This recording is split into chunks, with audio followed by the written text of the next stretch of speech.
আপনাদের নেতা হিসাবে আমি আপনাদেরকে নির্দেশনা দিব, আপনাদের সহকর্মী হিসাবে আপনাদেরকে আমি অনুরোধ করব।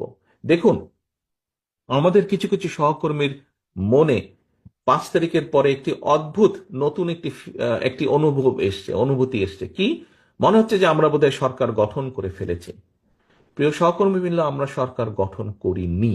আমরা এখনো বিরোধী দলই আছে, বিরোধী দলেই আমরা অবস্থান করছি, বা আমরা অন্তত যাই হোক সরকারি দলে আমরা নেই বা সরকারে আমরা নেই।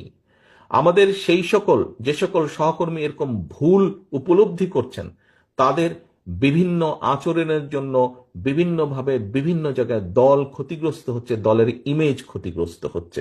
প্রিয় সহকর্মীবৃন্দ, এর ভিতরে চট্টগ্রামেও কিছু কিছু ঘটনা ঘটেছে।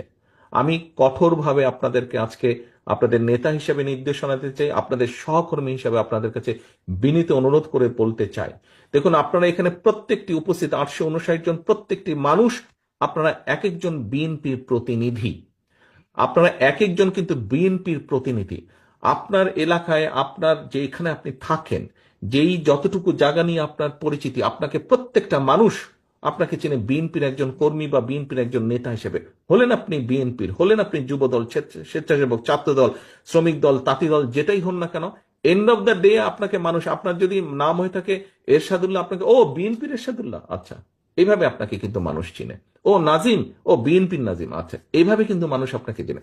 অর্থাৎ আপনি পরিচিত বিএনপির প্রতিনিধি হিসাবে। প্রিয় সহকর্মীবৃন্দ, আপনি যখন আপনার নিকট আত্মীয় স্বজনের বাসায় যান, আপনি নিশ্চয়ই আপনার চলাফেরা, কথাবার্তা, উঠা বসাতে এমন কিছুর পরিচয় দেন যাতে সেই আত্মীয়র মনে আপনার সম্পর্কে কোনো নেগেটিভ ধারণা না হয়।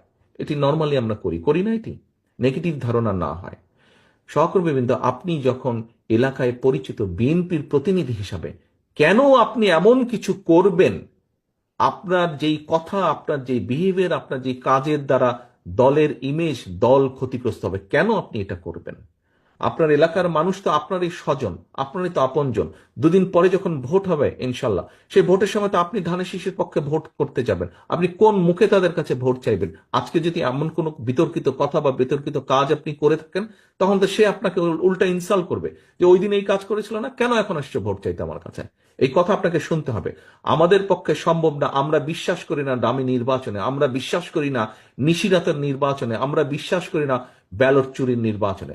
আমরা বিশ্বাস করি জনগণের কাতারে। একজন নোয়াখালীর একজন বোন বলেছেন কিভাবে এই দেশের মা বোনেরা বিএনপিকে ভোট দেয়। আমরা সেই ভোটে বিশ্বাস করি, যেখানে মানুষ লাইনে দাঁড়িয়ে নিরাপত্তার সাথে স্বচ্ছভাবে, স্বাধীনভাবে, মুক্তভাবে, ভয়হীনভাবে ভোট দিয়ে যায়।